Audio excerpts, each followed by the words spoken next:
आइए आज हम सुनेंगे करवा चौथ की कहानी। बहुत समय पहले की बात है। एक साहूकार के 7 बेटे और उनकी एक बहन करवा थी। सभी 7 भाई अपनी बहन से बहुत प्यार करते थे, यहाँ तक कि वे पहले उसे खाना खिलाते और बाद में स्वयं खाते थे। एक बार उनकी बहन ससुराल से मायके आई हुई थी। शाम को भाई जब अपना व्यापार व्यवसाय बंद कर घर आए तो देखा उनकी बहन बहुत व्याकुल थी। सभी भाई खाना खाने बैठे और अपनी बहन से भी खाने का आग्रह करने लगे, लेकिन बहन ने बताया कि उसका आज करवा चौथ का निर्जल व्रत है और वह खाना सिर्फ चंद्रमा को देखकर उसे अर्घ्य देकर ही खा सकती है। चूंकि चंद्रमा अभी तक नहीं निकला है, इसलिए वह भूख प्यास से व्याकुल हो उठी है।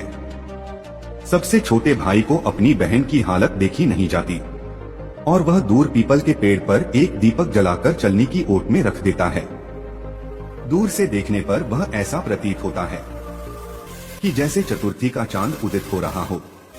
इसके बाद भाई अपनी बहन को बताता है कि चांद निकल आया है, तुम उसे अर्घ्य देने के बाद भोजन कर सकती हो।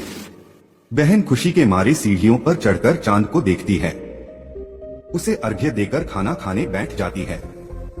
वह पहला टुकड़ा मुंह में डालती है तो उसे छींक आ जाती है। दूसरा टुकड़ा डालती है तो उसमें बाल निकल आता है और जैसे ही तीसरा टुकड़ा मुंह में डालने की कोशिश करती है तो उसके पति की मृत्यु का समाचार उसे मिलता है। वह बौखला जाती है। उसकी भाभी उसे सच्चाई से अवगत कराती है कि उसके साथ ऐसा क्यों हुआ।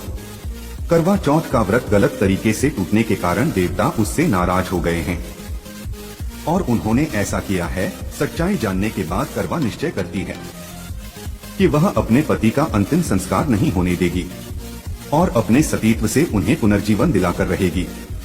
वह पूरे 1 साल तक अपने पति के शव के पास बैठी रहती है, उसकी देखभाल करती है।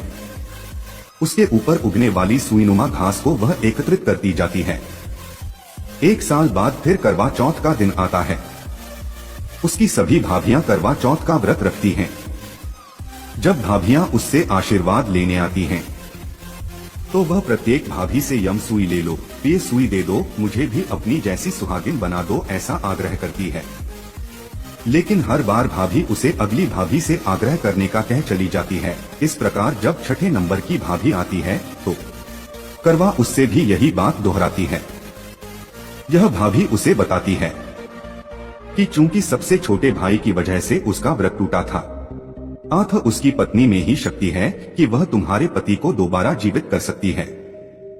इसलिए जब वह आए तो तुम उसे पकड़ लेना और जब तक वह तुम्हारे पति को जिंदा न कर दे उसे नहीं छोड़ना। ऐसा कहकर वह चली जाती है।